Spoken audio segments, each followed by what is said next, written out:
tampilkan.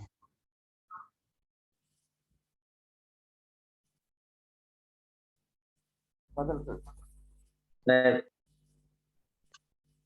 Jadi beliau mengungkapkan bahwa lahu ma'na rububiyyati wa la marbun wa ma'na al-khaliqu wa la makhluk. Ini maksudnya adalah Allah Subhanahu wa taala adalah pencipta, memiliki sifat mencipta, dan Allah adalah pencipta sebelum ada makhluk. Sebelum adanya makhluk. Sebelum mencipta, Allah adalah Maha Pencipta.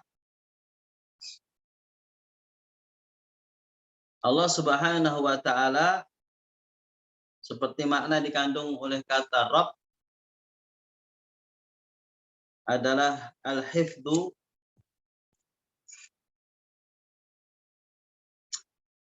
wa tadbiru wal mulku wa tarbiyat. Kenapa tidak cukup dengan kata khaliq? Kenapa nggak cukup lahu ma'na al-khaliqu wala makhlukun? Tetapi beliau mengungkapkan dengan kata lahu makna rububiyah wala marbun. Karena menurut beliau wa makna ar-rububiyah itu agak berbeda dengan khaliq. Kalau khaliq itu huwal mukhriju li syai'in min al-adami ila wujudi la ghair. Menurut penjelasan dari Ibnu Abil Ais, kata khaliq itu adalah mengeluarkan dari sesuatu yang enggak ada menjadi ada saja. Nama itu. Jadi khaliq itu adalah mengadakan sesuatu yang tadinya tidak ada. Mengadakan sesuatu yang tadinya tidak ada. Sebentar saya share materinya ke Ustaz Miftah.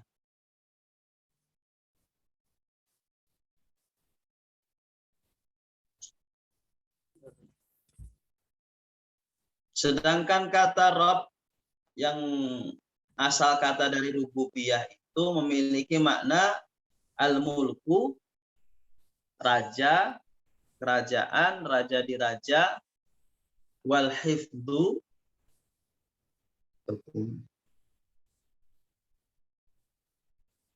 konsep.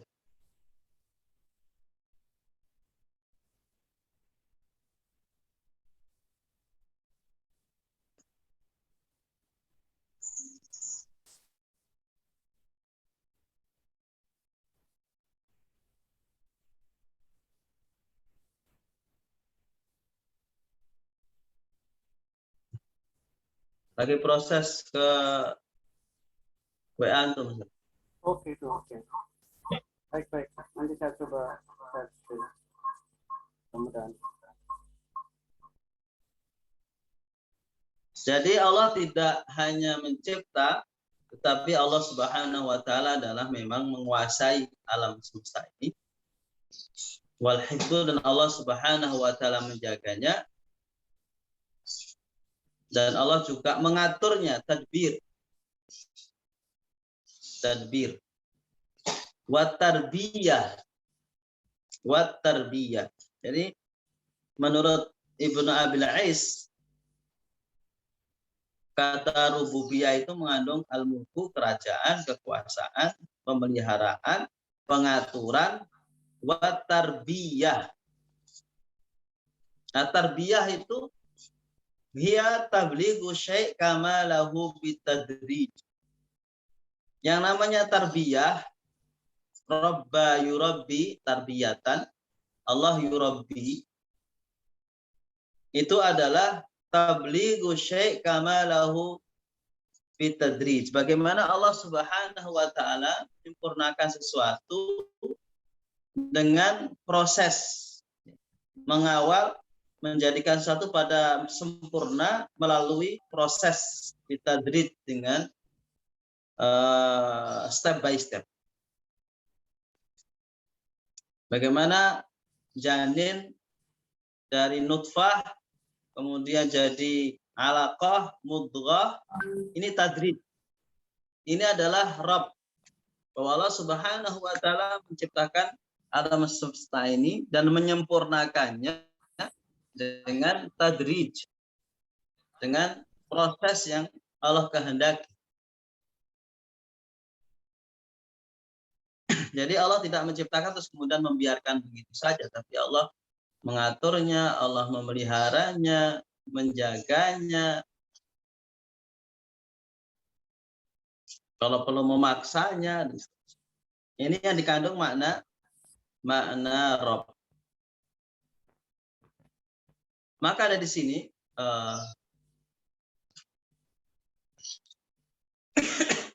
Imam Isa Abdus Salam ketika menjelaskan poin-poin ini mengatakan bahwa hadzal aslu wal imanu bi rububiyyati al-ammah at-tam. Poin-poin yang kita bahas pada hari ini merupakan asal dari apa yang disebut dengan al-iman bi rububiyyatihi. Jadi kalau kita tadi sindirkan kepada apa yang terjadi di sekitar kita, masyarakat kita yang masih gemar sajen, itu sudah jelas-jelas menyalahi tauhid rububiyah. Dia pikir bahwa gunung yang meletus itu adalah karena kemurkaan penunggunya. Sehingga berbondong-bondong mereka bikin acara apa yang disebut dengan sedekah bumi misalnya. Atau resik deso. Atau sedekah laut. Karena meyakini bahwa yang mendatangkan kebaikan, keburukan di laut itu ada makhluk gaib. Selain Allah Subhanahu wa ta'ala. Ini yang terjadi di masyarakat. Ada kekuatan gaib lain yang ditakuti selain Allah Subhanahu wa ta'ala, padahal Allah yang menciptakan langit dan bumi, yang menciptakan gunung Semeru dan gunung-gunung berapi yang lainnya, dan menciptakan jin, menciptakan iblis, dan menciptakan apa-apa yang mereka takuti. Tapi mereka tidak meminta kepada Allah Subhanahu wa ta'ala, justru mereka meminta kepada makhluk-makhluk gaib yang lain yang merupakan ciptaan Allah Subhanahu wa ta'ala. Halaman berapa Ustaz? Nah, oke. Ini. Nah ini, tadi saya katakan tadi itu. Terus? Lanjut Ustaz. Ya. Lanjut Ustaz. Nah, Syekh Fauzan, Saleh ibnu Fauzan, qala Allama Fauzan, maksudnya adalah Syekh Saleh ibnu Fauzan Al-Fauzan, ulama Mamlakah Saudiyah. Beliau mengomentari tentang apa yang dikatakan oleh Imam Tahawi, lahu makna ar-rububiyah wala marbub wa makna khaliq wala makhluk. Beliau mengatakan kadzalika huwa rabbun qabla an tujadu al-marbubat. Allah Subhanahu wa ta'ala adalah Rabb. Allah adalah Raja, Allah adalah pemelihara, Allah yang Maha mengatur, Allah yang menjaga sebelum adanya marbubat, sebelum adanya makhluk ini semuanya. Wa rabbu bermakna al-maliku, kata Syekh Saleh Fauzan. Fauzan mengatakan bahwa ar-rabbu maknanya adalah malik wal mutasarrif, yang melakukan semuanya ini, menggerakkan. Yang menggerakkan ini semua adalah Allah Subhanahu wa ta'ala. Menggerakkan gunung meletus, menggerakkan laut, tsunami, dan seterusnya. Semuanya adalah Allah Subhanahu wa ta'ala. Wal muslih, Allah Subhanahu wa ta'ala yang memperbaiki alam semesta, memperbaiki manusia, memperbaiki hatinya manusia. Makanya kita selalu berdoa, Allahumma akhlim lana dinana alladhi huwa ismatu amrina. Allahumma ati anfusana taqwaha. Wasayyid, Allah adalah Tuhan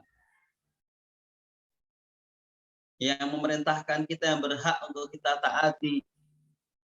Wahadi sifat lazimah lidati. Kata Syekh Ali Fauzan, bahwa ini adalah sifat datihi yang melekat kepada Allah Subhanahu wa Ta'ala, bukan karena sesuatu dari luar, tapi ini adalah sifat asli Allah Subhanahu wa Ta'ala.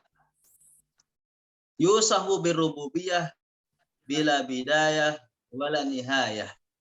Allah Subhanahu wa Ta'ala Rabb, Allah yang menjaga kita, Allah yang mengatur kita, Allah yang menciptakan kita, Allah yang menghidupkan kita, Allah mematikan kita. Bila bidayah wala nihayah, tidak ada awalnya dan tidak ada akhirnya. Qabla wujudil marbub wa ba'da fana'il marbub. Sebelum ada alam semesta ini atau setelah musnahnya alam semesta ini, Allah adalah Rabb, Allah adalah Khaliq. Lanjut.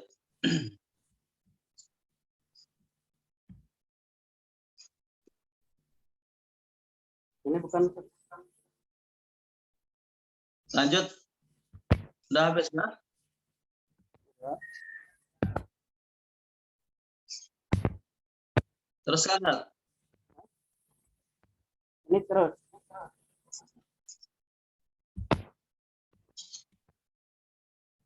Bawahnya nggak bisa. Yang mana ya? Bentar. Keluar set. Keluar ini kayaknya keluar senso. Yang ini set. Ya. Yang nomor berapa tuh? Nomor 5 dan 55. Nah. Demikian juga ungkapan beliau, kaidah beliau dalam nomor yang 16.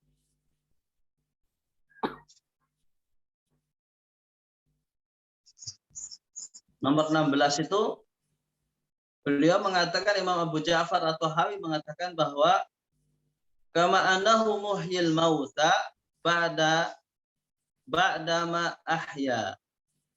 Allah Subhanahu wa Ta'ala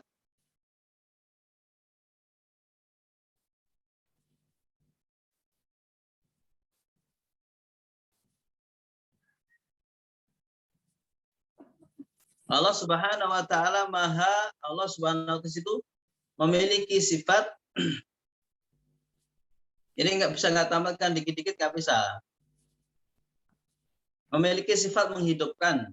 Allah inna lahu makna muhyil mauta, bahwa Allah Subhanahu wa Ta'ala menghidupkan yang mati. Wa ba'da ahya, Allah itu disebut muhyi, yang maha menghidupkan, setelah beliau menghidupkan alam semesta ini. Dan juga tetap disebut al-muhyi, maha menghidupkan, sebelum Allah menciptakan kehidupan ini.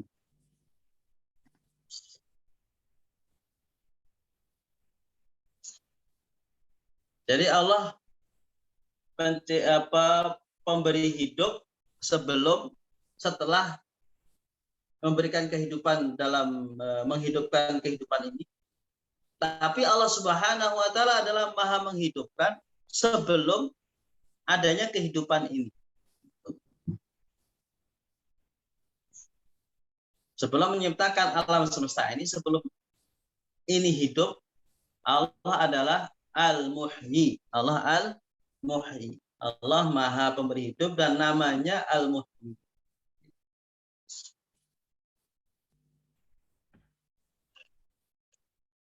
Nah, di bawahnya itu Syekh berkata, Syekh Al-Mubarak, bukan Mubarak ya, Al-Barrak, Abdurrahman ibn Nasir Al-Barrak,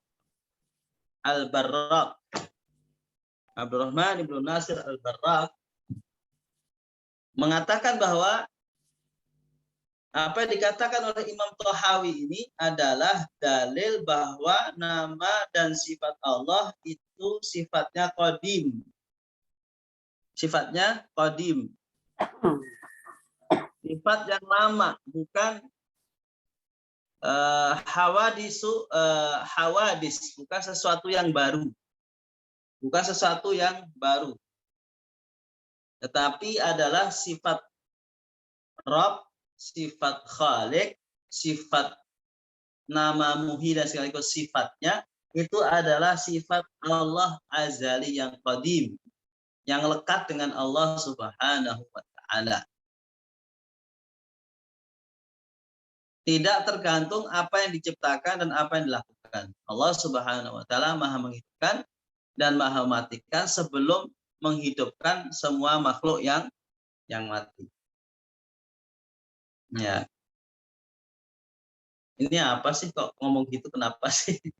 Ya. Kenapa? Itu harus menjelaskan sampai kayak gitu. Ya. Nah, jawabannya di slide selanjutnya. Nah, ini rupanya ada sebagian umat Islam ini yang disebut dengan firqah Mu'tazilah itu mengatakan bahwa Allah Subhanahu wa taala tadinya itu bukan Khalik. Tadinya bukan Khalik. Setelah menciptakan disebut Khalik.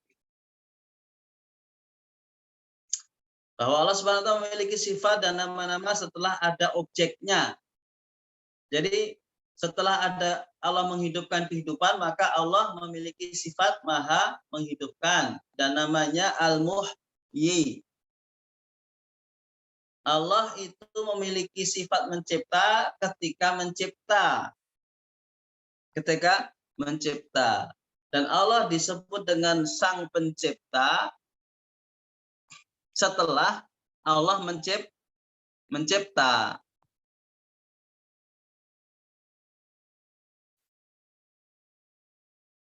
Artinya bahwa dulu Allah sebelum ada ini semuanya bukan pencipta. Maksudnya bahwa sifat mencipta dan nama pencipta itu sesuatu yang baru, bukan sesuatu yang qadim. Bukan sesuatu yang qadim, tapi sesuatu yang lama. Sesuatu yang baru. Satu yang baru. Inilah keyakinan Mu'tazilah yang memang kaidah besar mereka adalah nama-nama Allah Subhanahu wa taala mulia adalah makhluk.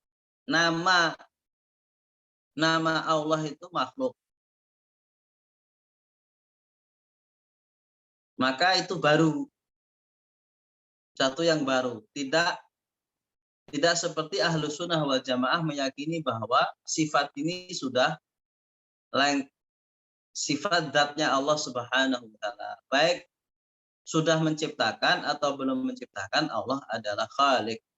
Baik sudah menghidupkan atau belum menghidupkan, Allah itu adalah Muhyi. Allah adalah Maha pemberi kehidupan. Nah, kesalahan Mu'tazilah adalah senantiasa menjadikan termasuk firman Allah itu dianggap suatu yang makhluk. Satu yang makhluk. Nah, kalau begitu, sesuatu yang baru itu adalah menyerupai dengan manusia. Manusia dengan makhluk, maksudnya satu yang baru itu sifatnya dengan menyamakan dengan makhluk. Bahwa Allah itu mengalami perubahan. Tadinya bukan pencipta, setelah mencipta jadi pencipta.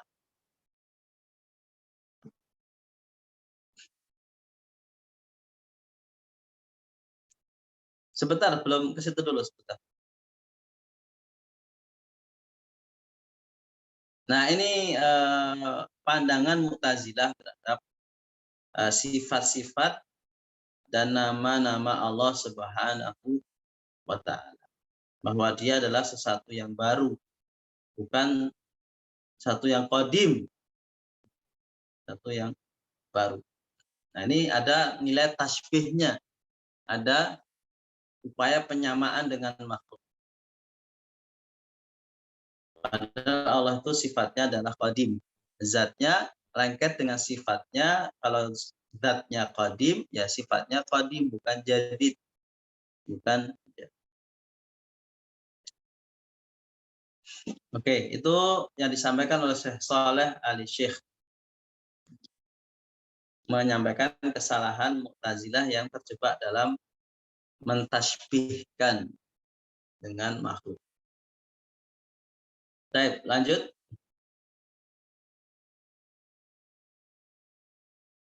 Nah, yang terakhir itu nomor 17. Ini akidah ke-17.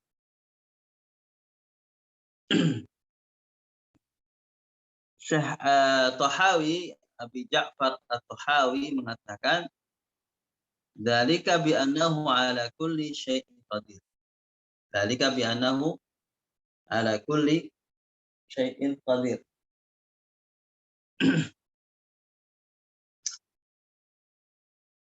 Itu semuanya bahwa Allah Subhanahu wa taala menciptakan, menghidupkan, Allah menguasai, menjaga, Allah mengatur semua alam semesta ini qadiman, sesuatu yang dzati aja azali, itu adalah karena Allah Subhanahu wa taala ala kulli syai'in qadir. Ala kulli syai'in qadir. Bahwa Allah Subhanahu wa taala itu bisa melakukan atas segala satu itu berkuasa. Atas segala satu berkuasa. Wa kullu syai'in ilaihi faqir. Jadi Allah Subhanahu wa taala ala kulli syai'in qadir. Atas segala sesuatu Allah Maha Kuasa. Atas segala sesuatu, termasuk berkuasa atas tindakan manusia. Tindakan manusia. Bahwa semua tindakan manusia itu dalam kendali Allah Subhanahu wa taala. Bahwa seluruh tindakan manusia itu dalam iradatullah, dalam kehendak Allah Subhanahu wa taala. Nah, di sini nanti letak bedanya Mu'tazilah dan Ahlu Sunnah. Wa kullu syai'in ilaihi faqir. Semua di hadapan Allah itu faqir. Wa kullu amrin alaihi yasir. Dan seluruh perkara bagi Allah adalah yasir, mudah. Gunung meletus nggak meletus bagi Allah sangat sederhana, sangat ringan. Tsunami nggak tsunami tentu sangat bagi Allah sangat kecil. Pekerjaan, uang, sakit. Pada hari ini kita banyak sakit. Ada yang sakit COVID seperti umumnya, yang sudah menjadi varian Omikron, yang rata-rata tandanya tenggorokan kering ya. Seperti saya alami sekarang ini kering. Udah tes belum tes? Hah? Udah tes belum? Tapi bagi Allah itu sangat kecil. COVID ini kecil di sisi Allah Subhanahu. Cuma sayang masyarakat kita tidak diarahkan untuk menjadi momen ini bertauhid kepada Allah. Ini saya juga sedih banget nih. Ya. Momen-momen sebetulnya Allah ingin mengajari kita agar kita itu semakin mendekat kepada Allah, semakin bertauhid kepada Allah.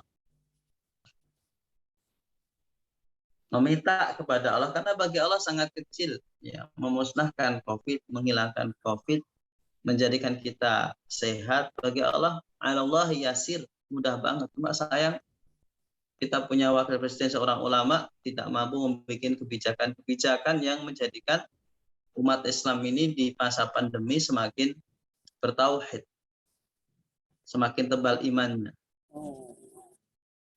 Ya, Padahal ini satu tuntutan dari tauhid rububiyah kita. Kita sehebat apapun, setebal apapun masker ya, Allah berkehendak sakit. Nggak berkehendak ya nggak sakit. Ini yang kita kehilangan momen.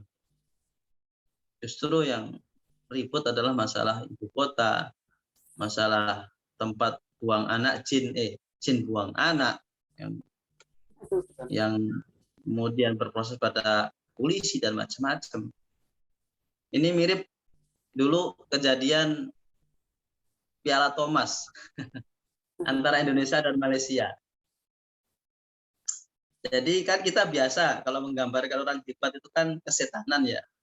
Dia main bola kayak kesetanan karena hebat ya, kadang nggak ada lelahnya dan hebat itu. Dia bermain kesetanan dengan kesetanan. Tapi kan itu kan bahasa Indonesia. Ya, bahasa Indonesia kan biasa aja dikatakan begitu. Tapi orang Malaysia nggak tahu bahasa begitu. Dikira itu mengumpat. Ya, mengumpat orang kerasukan setan gitu kan. Akhirnya jadi polemik juga itu. Polemik, kata mereka kalah aja, nggak usah bawa-bawa setan gitu kan. Nggak usah bawa-bawa. Nggak usah menghina kami kesetanan, Bapak setan. Jadi pahami bahasa sesuai dengan penuturnya, Ustaz ya. Iya, mestinya kan begitu. Di mana bahasa itu digunakan. Sama ketika kita menggambarkan tempat yang sepi, nggak ada orang, itu tempat jin buang anak. Orang Betawi ini. Biasa itu, nggak ada orang marah. Senyum aja. Gambarannya ablak. Itu ini namanya balallah. Tapi karena memang masalahnya dibesar-besarkan karena ada buzzer dan seterusnya. Seperti ini yang dialami oleh umat Islam. Justru suasana pandemik ini tidak menjadikan momen kita kembali kepada Allah. Karena ini adalah kecil bagi Allah. Apapun permasalahannya, yasirun. Ya kan? Kata ini penting ini. Wa kullu amrin alaihi yasir. Semua perkara bagi Allah itu yasir. Sederhana aja, kecil aja, remeh-temeh aja. Kalau bahasa orang sekarang tipis-tipis ya. Remeh-temeh. Bagi manusia satu yang besar, tapi bagi Allah sangat kecil. Di dalam buku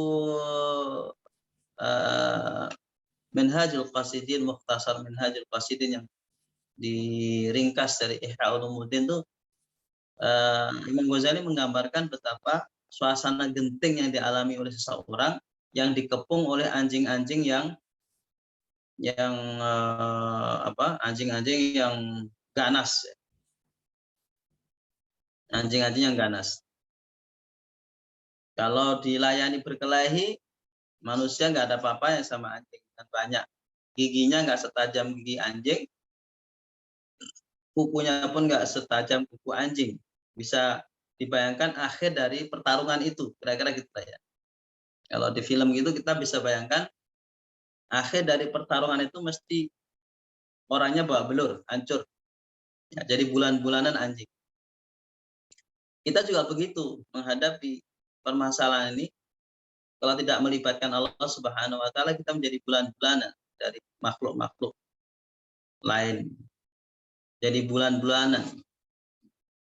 Kalau kita nggak melibatkan Allah Subhanahu wa taala. Masta'inu bis-sabri was-shalah. Mintalah tolong kepadaku dengan sabar dan salat. Allahumma musta'an dan seterusnya. La yahtaju ila syai'. La yahtaju ila syai'. Bahwa Allah Subhanahu wa taala enggak membutuhkan apa-apa, dan la yahtaju ila syai'. Allah kita sembah, tetap juga Allah itu aziz. Allah nggak kita sembah, Allah tetap aziz.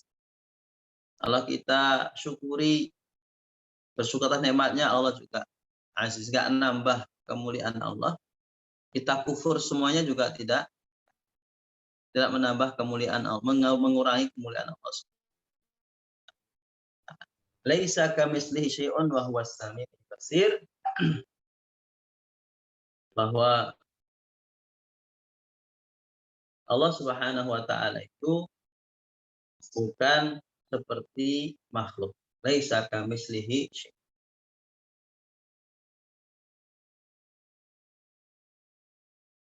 Jangan samakan dengan makhluk. Jangan samakan dengan makhluk. Wa huwas samiul basir.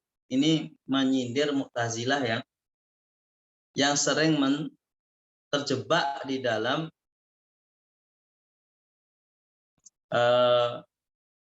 mentasbih, ya, menyerupakan Allah dengan makhluk, atau karena ingin tidak menyerupakan dengan makhluk, kemudian sifat Allah itu dibuang. Beberapa sifat Allah itu dibuang. Nanti di akhir. Kalau Mu'tazilah dalam masalah ala kulli syai'in qadir, ala kulli syai'in qadir, membahas bahwa Allah Subhanahu wa taala ala kulli syai'in qadir, bahwa Allah Subhanahu wa taala segala satu itu berkuasa. Tetapi orang Mu'tazilah tidak meyakini bahwa Allah itu berkuasa atas perilaku hamba. Ini kesalahan Mu'tazilah. Apa indikasinya? Ini. Allah Subhanahu wa taala tidak berkehendak seorang hamba melakukan maksiat. Mereka meyakini bahwa orang berbuat maksiat itu tidak ada unsur kehendak Allah. Itu murni kehendak hamba, kehendak manusia.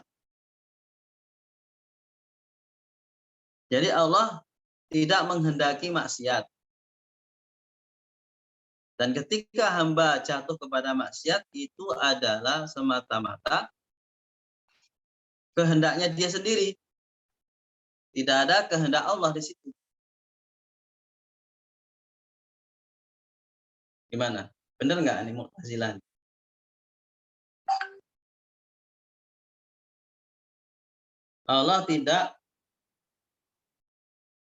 Allah lam yurid.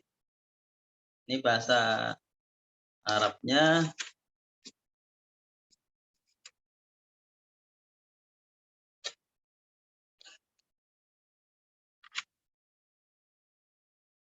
Di halaman berapa ya? Hurrifat, nah ini.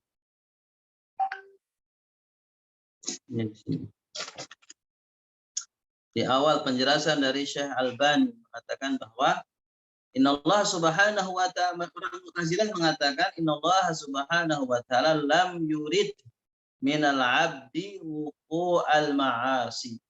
Allah Subhanahu wa taala tidak menghendaki bahwa hambanya, salah satu hambanya atau hambanya itu jatuh kepada kemaksiatan. Bal waqa'at minal abdi bi iradatihi la iradatillah.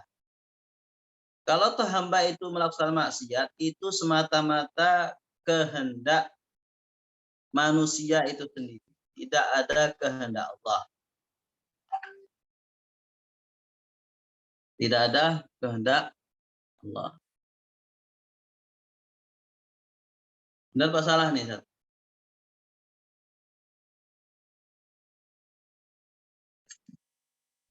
Kalau yang ngomong Mu'tazilah salah.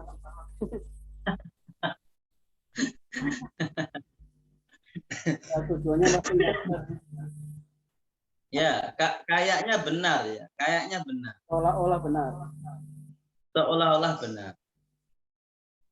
Tapi bahayanya di mana kata-kata itu? Menafikan, meniadakan kehendak Allah.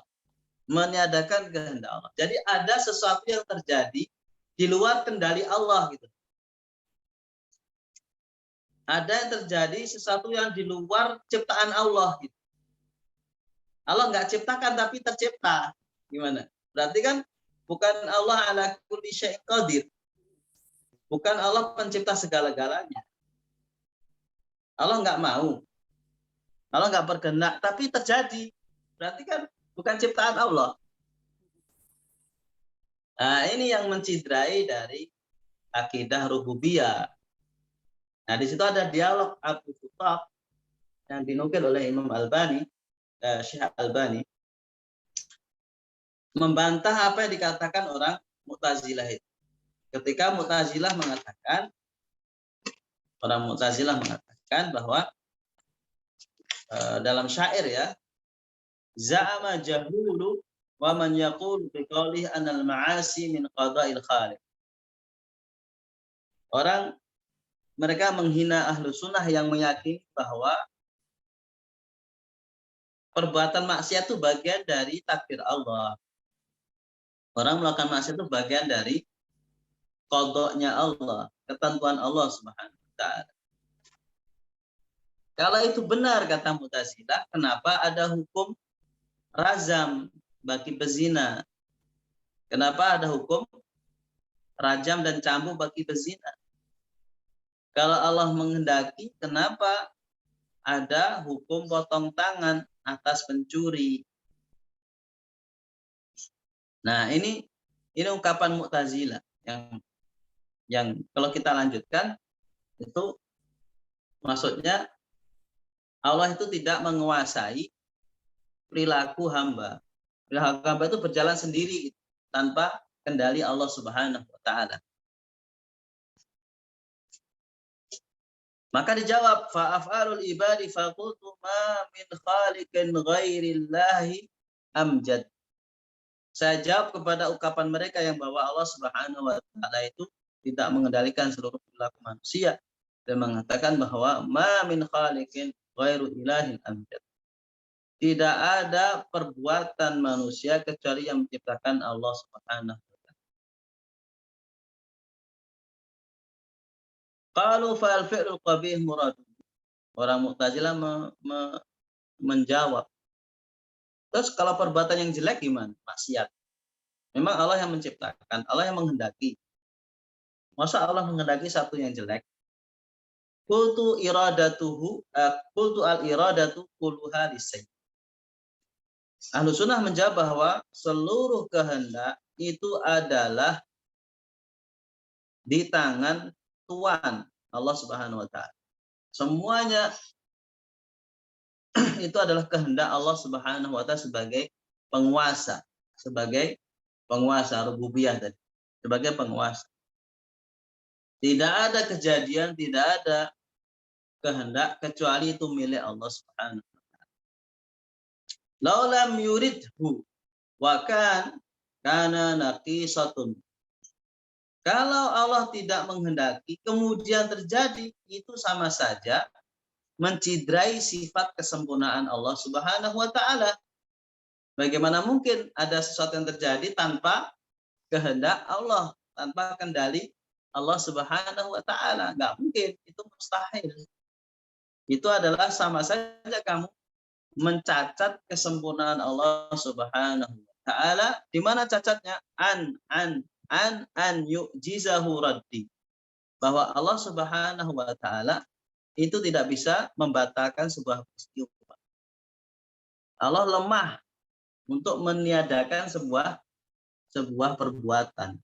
Kamu sama saja menuduh Allah tidak mampu menghalang-halangi manusia melakukan sesuatu.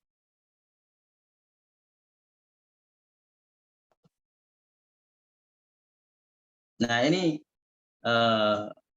pikirannya Mu'tazilah yang mencoba untuk membersihkan, mensucikan Allah, tapi justru bukan mensucikan, tapi justru mencidrai kesempurnaan Allah Subhanahu wa taala. Ini karena menggunakan apa? Ya pendekatannya akal tadi, pendekatan akal, sehingga serampangan maksudnya ingin mensucikan Allah, tapi justru terjebak kepada mencidrai kesempurnaan Allah Subhanahu wa taala.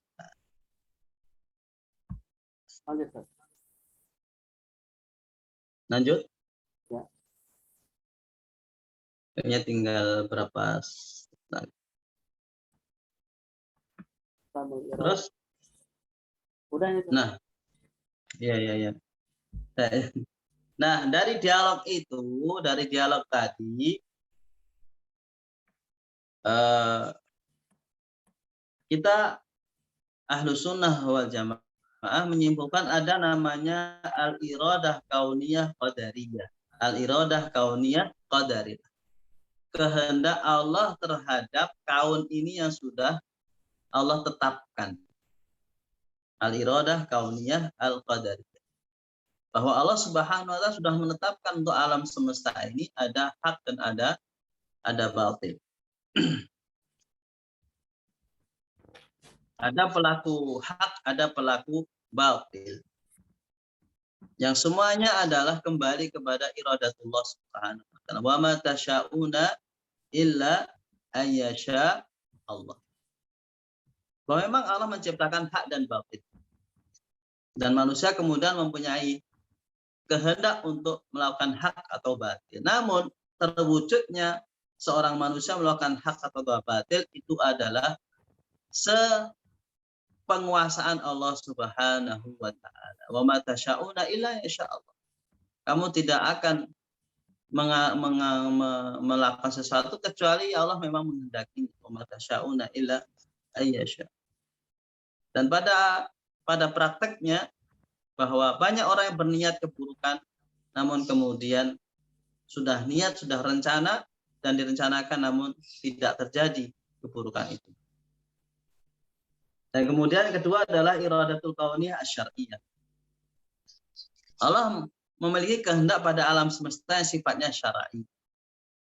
Ya, yang melanggar dihukum, yang maksiat dihukum itu adalah iradah kauniyah asyariyah. Allah tidak menyuruh orang maksiat, tetapi Allah mentakdirkan kemaksiatan. Ini adalah takdir qadariyah dan ada takdir iradah kauniyah qadariyah, ada al-iradah kauniyah asyariyah. Secara syar'i Allah tidak menginginkan manusia melakukan dosa. Dan kalau melakukan dosa ya dihukum. Itulah tanda-tandanya Allah tidak menginginkan itu. Itu syar'iyah. Tapi hukum alamnya, takdir kaunnya adalah Allah Subhanahu wa taala menciptakan hak dan batil, maksiat dan taat. Terakhir kalau nggak salah.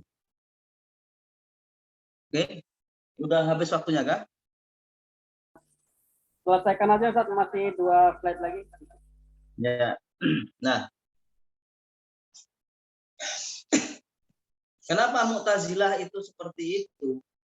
Karena tadi pertama dia menggunakan akalnya di atas teks agama yang menurut mereka tidak masuk akal itu dicoba untuk dihilangkan, disesuaikan. Tapi akhirnya mereka jatuh kepada musyabbih dan mu'attalah, menyerupakan Allah atau menghilangkan sifat Allah, meniadakan sifat Allah. Sedangkan perilaku menyerupakan Allah dengan makhluk dan menafikan sifat Allah dalam Al-Quran dan Sunnah itu adalah perilaku yang bisa membawa orangnya menjadi kafir. Seperti yang dikatakan oleh Nu'aim bin Ahmad al-Khazai, salah satu guru Imam Bukhari. Beliau mengatakan man syabbahallaha faqad kafar. Barang siapa yang menyerupakan Allah dengan makhluk tadi, mengatakan bahwa Allah itu khalik itu setelah menciptakan seterusnya, menjadikan bahwa sifat dan nama Allah itu adalah satu makhluk, bukan sifat dzati. Man syabbaha Allahu syabbahallaha kafara wa man jahada.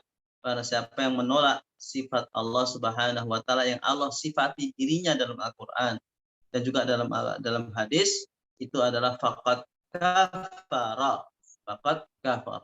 Wala ma wasafahu bihi rasuluhu tasbihan. Rasulullah sallallahu alaihi wasallam tidak pernah menyebut menyebut sifat-sifat dan nama Allah, tapi bukan dalam rangka untuk menyerupakan Allah dengan makhluk.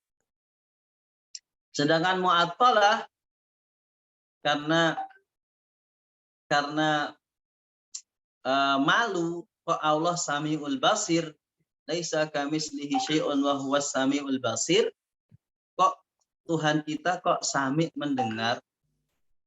Kok Tuhan kita melihat, mendengar dengan alat pendengaran, melihat dengan alat pelihat, kok kayak makhluk? Kok kayak makhluk? Mestinya dia jangan lari dari tasbih, bukan berarti kemudian menghilangkannya. Tetapi laisa kamitslihi syai'. Allah melihat tapi tidak seperti makhluknya melihat. Allah mendengar tapi tidak seperti makhluknya mendengar. Ini Ahlus Sunnah. Ahlus Sunnah mengatakan Allah mendengar tapi pendengaran Allah tidak seperti pendengaran makhluk, dan Allah melihat tapi tidak seperti makhluk melihat. Apa yang dipikirkan oleh orang Mu'tazilah adalah Ahmad bin Abi Daud Al-Qadhi. Ini orang Mu'tazilah dalam pemerintahan Khalifah Al-Ma'mun Al-Mu'tazili, itu sampai dia mengusulkan kepada Khalifah di kiswah itu jangan ditulis laisa kamitslihi syai'un wa huwas samiul basir, tapi diganti laisa kamitslihi syai'un wa huwal azizul hakim. Sampai dengan sifat Samiul Basir, dia menasihati Al-Ma'mun untuk menulis di kiswah itu, mengganti ayat laisa kamitslihi syai'un wa huwas samiul basir diganti dengan laisa kamitslihi syai'un wa huwal azizul hakim. Demikian juga apa yang yang merasuki jiwanya Jaham bin Sofwan, pendiri kelompok Jahmiyah. Ini dia mengatakan, ingin rasanya aku menghapus dalam mushaf firman Allah Subhanahu wa taala summastawa 'alal 'arsy. Kemudian Allah Subhanahu wa taala bersinggasana di atas arsy. Dia ayat ini dia nggak nyaman banget ya, karena dia menggambarkan ini Allah kayak Jahmiyah, ini kayak mujassamah, kayak mirip dengan Allah, dengan makhluk gitu. Pikirannya begitu. Summastawa 'alal 'arsy.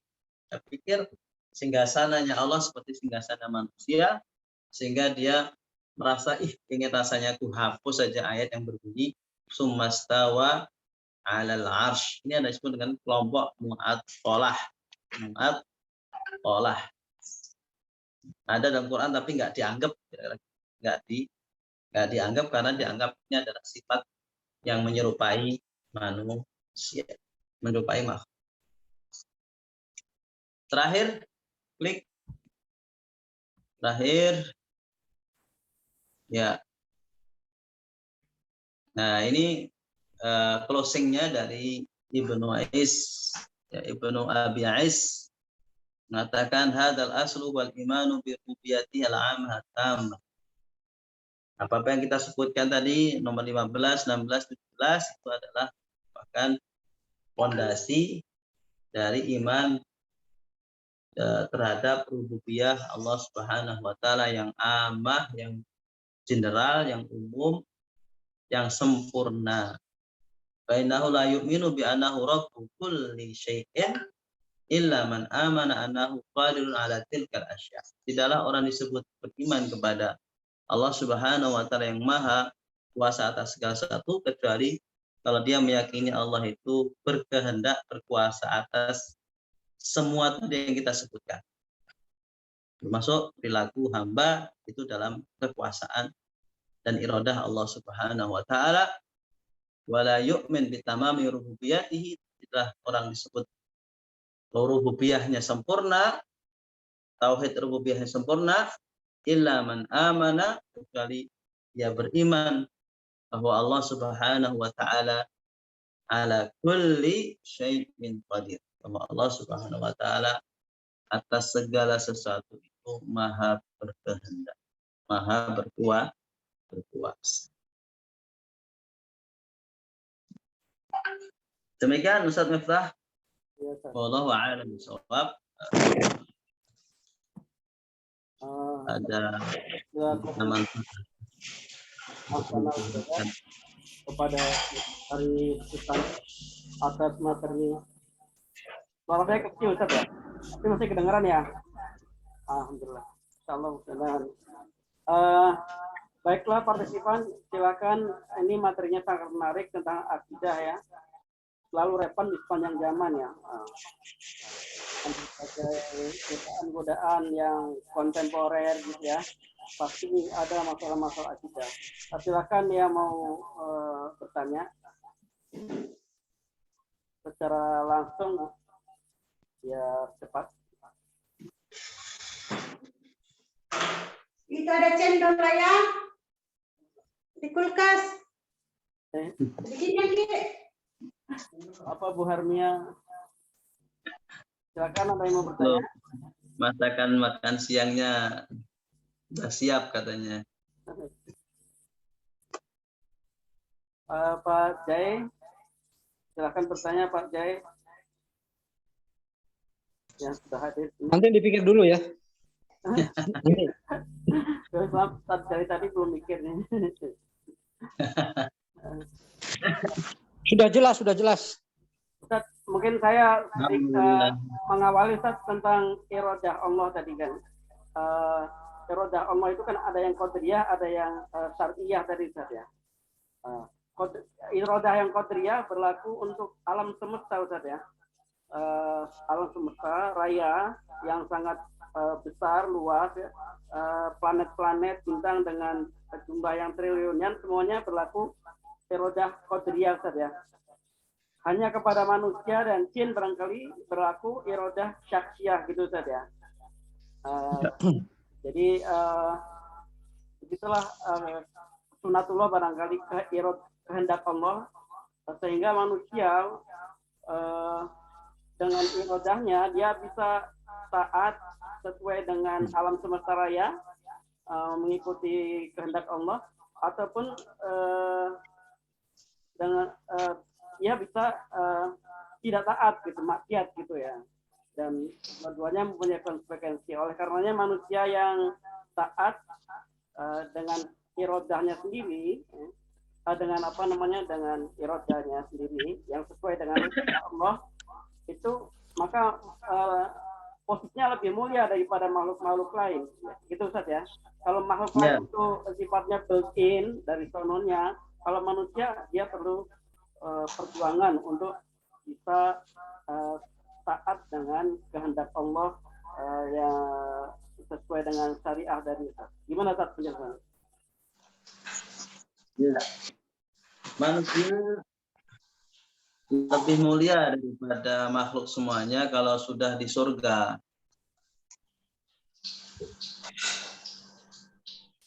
Karena di dunia ini manusia dosa, toat, maksiat. Tapi kalau alam semesta ini yang ada adalah taat kepada Allah Subhanahu wa taala. Semuanya subhanallahi ma fis samawati wa ma fil ardh. Semuanya bertasbih, semuanya tunduk pada qadar Allah Subhanahu wa taala. Dengan manusia akan mulia, bahkan lebih mulia daripada malaikat, bi'tibarihi fil jannah. Kalau sudah di surga, manusia itu lebih mulia daripada malaikat yang lain. Tapi kalau di neraka, manusia lebih hina daripada setan. Daripada hina saja. Lalu yang paling hina adalah manusia kalau di neraka.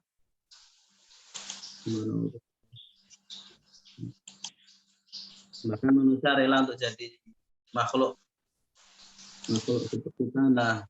Ya laitani kuntu turaba. Kalau begini tanah hanya udah selesai dicangkul orang, ditanam, dah jadi kuburan, jadi apa, selesai urusan. Jadi manusia ternyata ribet, urusannya panjang. Alhamdulillah, setelah ya sudah mati ternyata bukan berakhir, tapi hanya berpindah alam dari alam dunia ke alam barzakh yang Allah mengafiat, semoga Allah menjauhkan kita dari fitnah alam kubur. Semoga kita husnul khatimah, walaupun nggak meninggal di medan laga, tapi semoga derajatnya adalah derajat syuhada. Yang syuhada itu rohnya sudah ada di surga, walaupun dimasukkan ke dalam burung, seperti disampaikan dalam hadis qudsi. Mereka sudah berada di surga, sudah melihat surga dan menikmati surga. Ya Rabbi. Maka meninggalnya tadi Ustaz. Karena udah dikasih gambaran ya. Benar. Kalau yang mati biasa kan husnul khatimah kan ditunjukkan di pagi hari, petang hari ini surga kamu. Baru ditunjukin doang gitu. Baru Masya Allah, tempatnya seneng sih, bahagia gitu. Seperti kita mau nih buat kamu rumah kayak begini nanti tahun depan kamu tinggalin, kan kita sudah senang. Ini pagi ditunjukin surga kita, petang surga kita, tapi belum berada di dalamnya. Berbeda yang sudah ada di dalamnya, ya kan?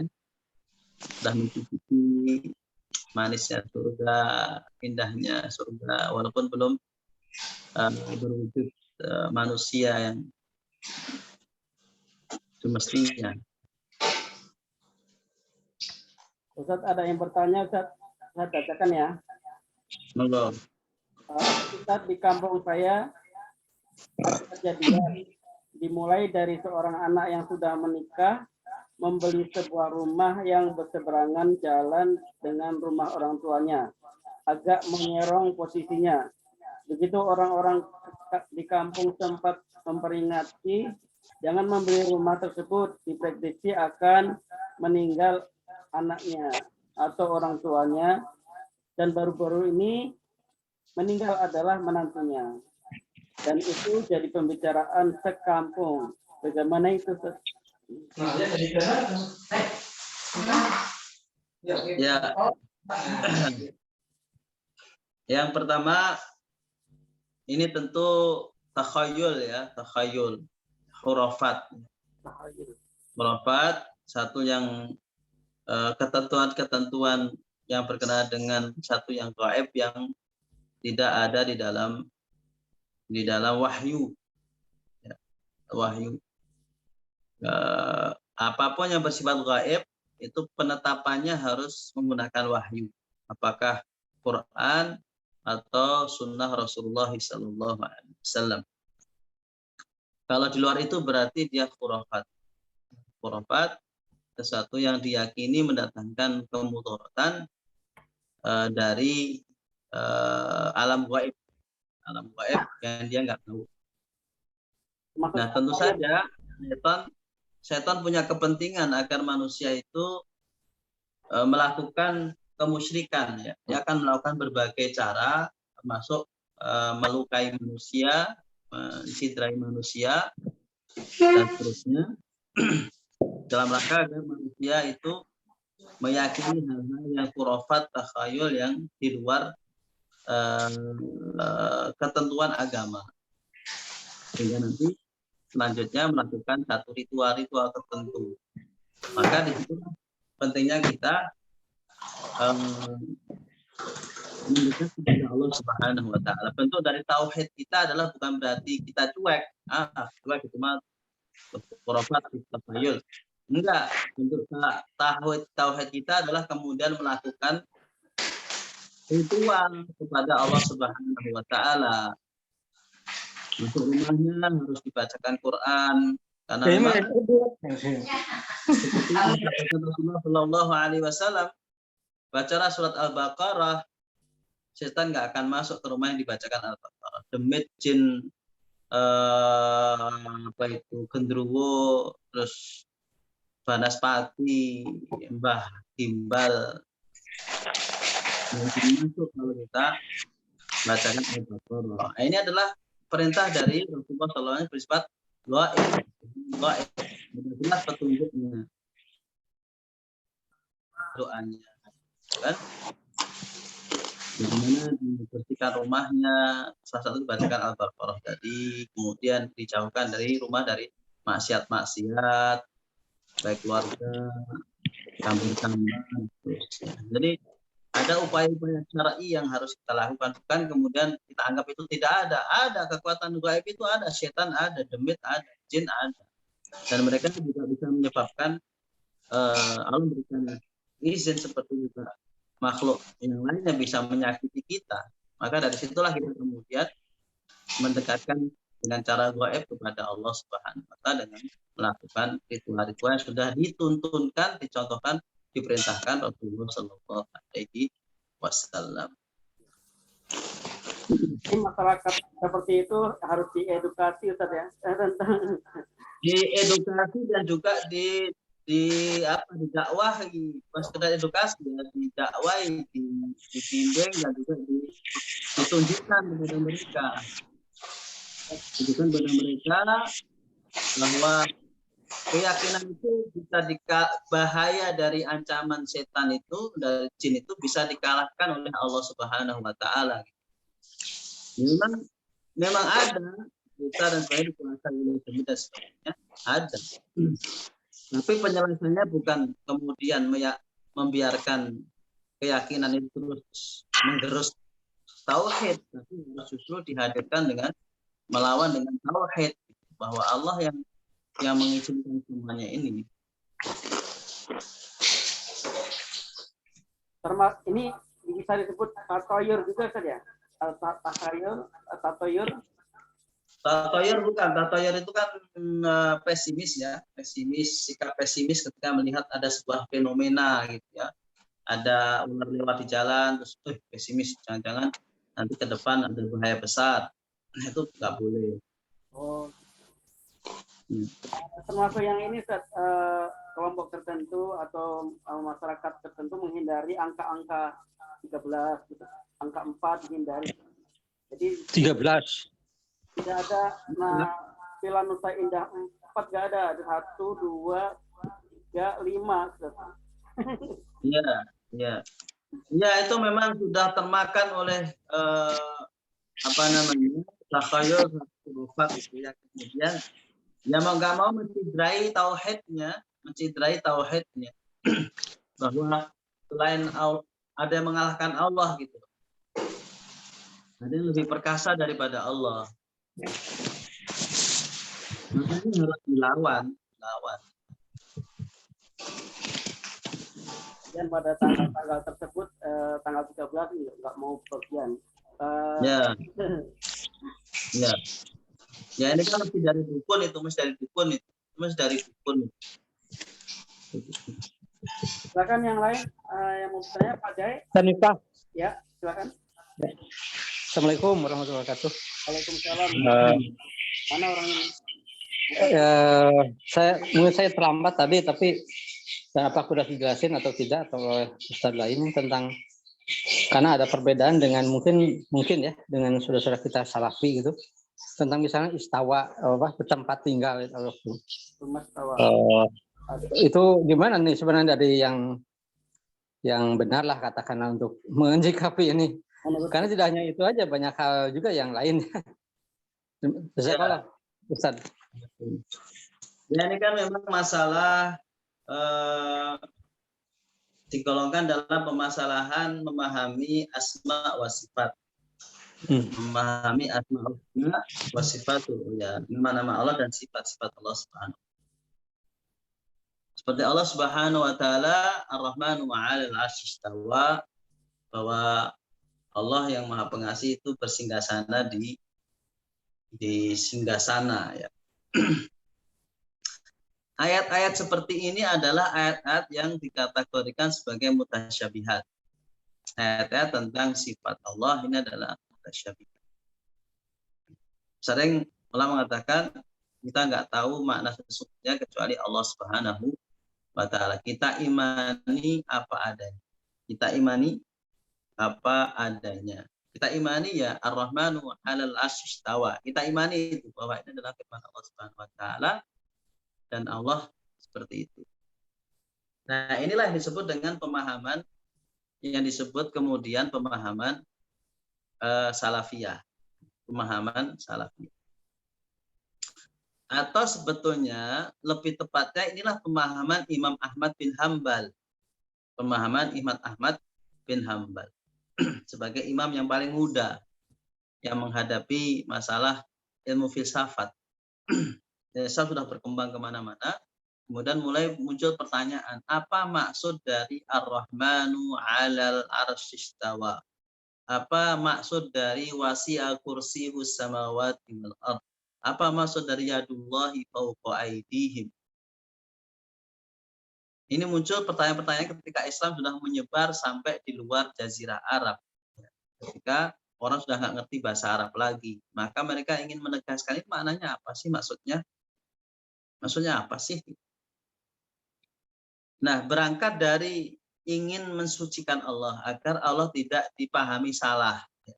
Biar kesucian Allah tidak ternoda. Maka Imam Ahmad bin Hambal memotong ini semua dengan mengatakan maknanya yaitu. Maknanya yaitu. Kalau ditanya, apa sih maksud dari wasi'a kursiyus samawati wal ardh? Luas kursinya Allah, sangat luas kursinya Allah. Kursi Allah seluas langit dan bumi. Maknanya apa? Kata Imam Ahmad, maknanya yaitu. Maknanya yaitu. Maksudnya udah berhenti di situ, nggak usah dibahas lagi. Nggak usah dibahas lagi, udah berhenti di situ. Ya tentu bagi orang-orang tertentu bisa, ya bisa berhenti begitu. Apalagi zaman Nabi, zaman sahabat, memang Rasulullah tidak menjelaskan detail. Kenapa? Karena mereka sudah ngerti secara bahasa Arab gitu. Ya, bahasa Arabnya paham betul maksudnya ini apa gitu, ngerti. Cuma kan nggak disampaikan kita maksudnya apa. Kan bahasa Arab itu ada hakikat, ada majas juga seperti kita kan. Ada yang hakikat, ada majas. Seperti yang kita katakan misalkan kursi. Orang Arab juga memahami kalau kursi itu ada makna hakikat dan makna majas. Kalau anak TK berebut kursi, maka makna kursinya adalah kursi beneran. Tapi ketika dikatakan bahwa para pejabat berebut kursi, tentu kursi yang dimaksud bukan kursi yang pertama tadi. Nah, itu sastra. Nah, apakah dalam Quran ketika masalah asma wa sifat itu berlaku juga majas seperti dalam yang lainnya? Nah, ini nih. Kalau misalkan kita tahu kan masalah apa itu lamastumunisa itu kan menyentuh. Nah, menyentuh itu kan sudah mafhum lah, dipahami ada makna hakikat, ada majas. Ulama sepakat semua bahwa bisa bermakna majas, bisa bermakna hakikat. Cuma ketika itu membahas masalah Allah, apakah berlaku kaidah majas dan hakikat? Sebagian mengatakan tidak berlaku. Itulah mazhabnya Ahmad bin Hambal. Jadi kita pahami seperti itu, nggak usah dipikir gimana-gimana gitu. Dan itulah akidahnya ulama-ulama dulu, nggak mau membahas lebih detail masalah itu. Seperti Imam Malik ketika ditanya Ar-Rahmanu 'alal 'arsy istawa, apa maksud Allah beristiwa? Kata Imam Malik, istiwa maklum, namanya manjing, namanya singgasana, bersinggasana itu maklum, semua orang tahu. Gitu loh. Al-kaifu majhul, caranya nggak tahu. Karena kita nggak tahu Allah, gimana tahu Allah bersinggasana. Tapi singgasana kan kita sama-sama tahu. Tapi jangan gambarkan singgasana manusia seperti Allah. Al-kaifu majhul, caranya majhul, kita nggak dikasih tahu. Wallahu a'lam. Gitu ngomongnya. Gimana caranya? Wallahu a'lam. Waso'alu anha bid'ah, dan pertanyaan seperti itu, nanya bagaimana Allah bersinggasana, itu namanya bid'ah. Maksudnya wes gak usah nanya, udah berhenti di situ aja. Inilah yang disebut dengan akidahnya Ahmad bin Hambal yang kemudian sering disebut dengan akidah salaf. Kenapa disebut akidah salaf? Ya walaupun ini saya kira salah ya mengatasnamakan salaf, karena mereka berkeyakinan bahwa para salaf itu, sahabat dan para tabi'in itu tidak mentakwil, tidak menjelaskan arti, ya berhenti di situ. Padahal menurut Syekh Qaradawi tidak seperti itu. Jadi penisbahan akidahnya Ahmad bin Hanbal sebagai akidah salaf itu ya tidak 100% benar, tidak 100% benar, tapi sudah menjadi bahasa bahwa akidah salafiyah itu ya meyakini apa yang ada Quran dan Sunnah apa adanya tanpa ditakwil. Ya sudah begitu saja. Tangan Allah di atas tangan mereka, ya tangan Allah atas mereka, tangan Allah kita nggak tahu. Kita tahu arti tangan dan bagaimana tangannya Allah kita nggak boleh tahu, kita nggak tahu, kita serahkan kepada Allah Subhanahu wa Ta'ala. Bentuk tangan Allah tidak sama dengan tangan. Kuncinya tafakkaru fil khalqi wala tatafakkaru fil khaliq ya Ustaz ya. Nah, masalah enggak, sebetulnya bukan di situ. Sebetulnya orang mau nanya saja maksudnya apa. Maksudnya apa? Nah, setelah Islam berkembang ke sampai Indonesia kan harus diterjemahkan. Ya toh? Ketika sampai Persia kan harus diterjemahkan itu. Wasi'a kursiyyus samawati wal ardh. Maka kemudian kelompok lain yang juga ahlu sunnah wal jamaah menyadari perlunya untuk menjelaskan itu yang logis, yang tidak menabrak kaidah bahasa Arab, gitu. Yaitu dengan memalingkan ke makna lain yang dalam bahasa Arab juga sah karena bahasa Arab ada hakikat dan majas. Nah, bisa jadi arti tangan itu bukan tangan sesungguhnya, tapi adalah al-qudrah, kekuasaan. Kan itu gitu. Bahasa Arab gitu. Kursi singgasana itu juga bermakna kekuasaan, lambang dari kekuasaan, dan itu diterima secara bahasa. Nah, ini yang kemudian diambil oleh Asy'ariyah, kemudian mencoba untuk menjelaskan itu dengan pendekatan bahwa ini adalah majas. Wasi'a kursiyyus samawati wal ardh, kekuasaan Allah itu seluas langit dan bumi.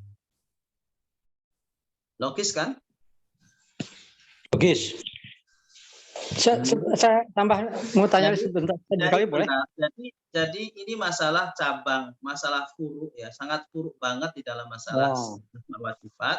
Jadi sesama ahlu sunnah wal jamaah, apakah itu salafiyah, apakah itu asy'ariyah, di sini kita sudah tidak boleh ta'assub ya, nggak boleh fanatik ya, kita toleransi. Kalau mantap dengan pemahaman Ahmad bin Hanbal, makna itu berhenti di situ. Yang bisa seperti itu, kalau bisa seperti itu ya udah nggak usah dibahas-bahas. Orang kalau nggak bahas nggak usah dibahas gitu loh. Tapi ketika harus berdiskusi dan mempermasalahkannya, bisa jawaban dari Asy'ariyah bisa masuk akal dan secara bahasa tidak salah. Selanjutnya mana yang benar dan salah, hakikatnya wallahu a'lam, nanti kita di akhirat akan tahu siapa yang sesungguhnya benar. Baik, siapa yang mau bertanya? Tambahan boleh nggak, Ustaz? Oke, silakan. Tadi yang memalingkan ke makna lain itu apakah disebut takwil itu, Ustaz? Ya, takwil. Jadi takwil itu mengalihkan arti sesungguhnya kepada arti yang agak jauh. Tetapi artinya juga, misalkan tangan itu dalam bahasa Arab juga digunakan untuk hakikat dan juga majas gitu loh.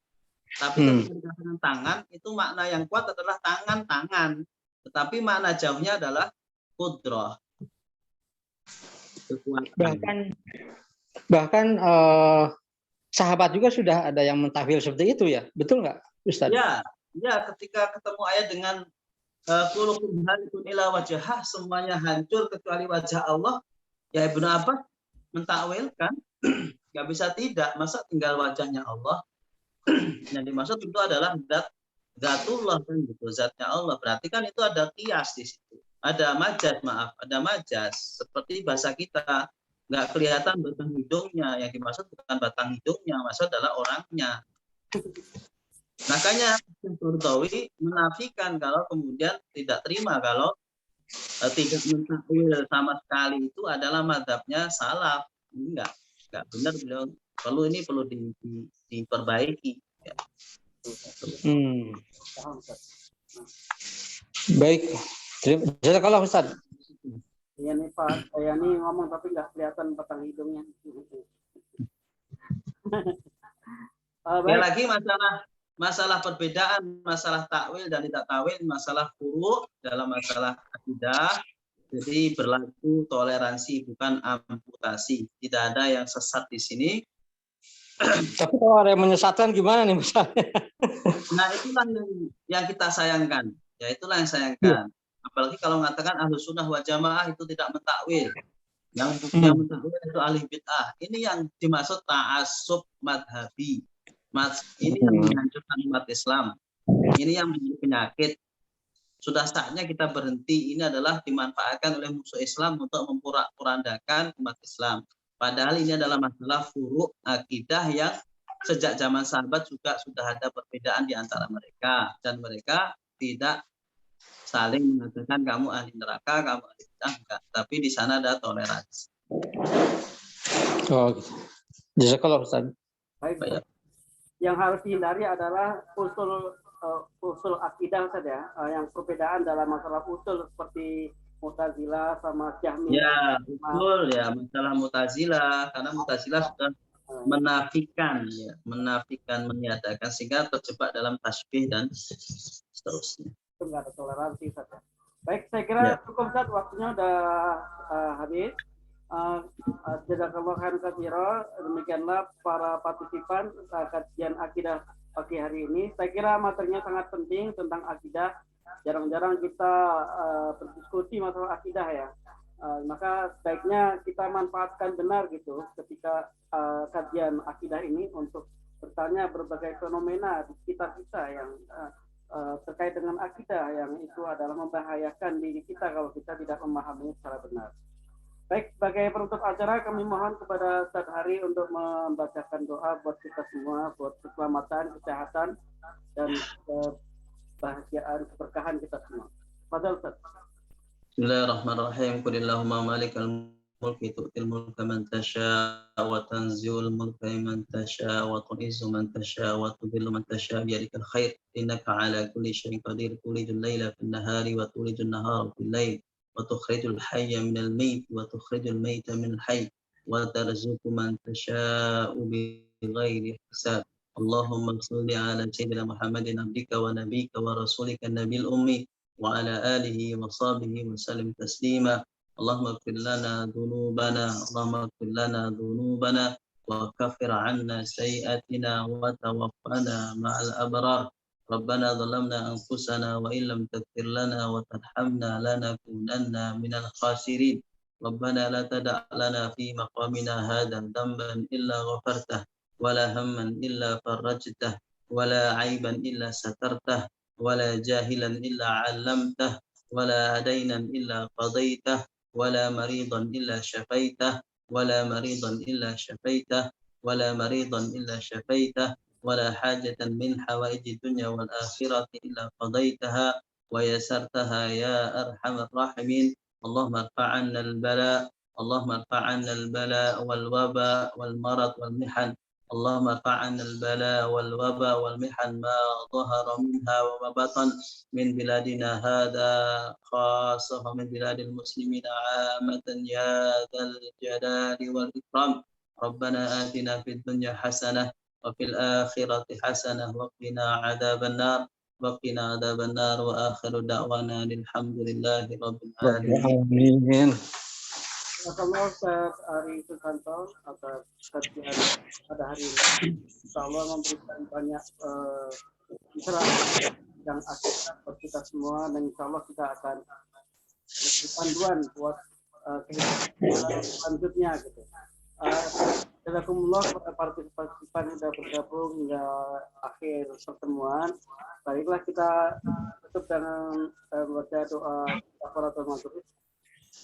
Subhanallah, asyhadu an la ilaha illa anta, astaghfiruka wa atubu ilaik. Wallahu muwaffiq ila aqwamit thoriq. Assalamualaikum warahmatullahi wabarakatuh. Waalaikumsalam warahmatullahi wabarakatuh. Jazakallahu khairan dan Ustaz Miftah.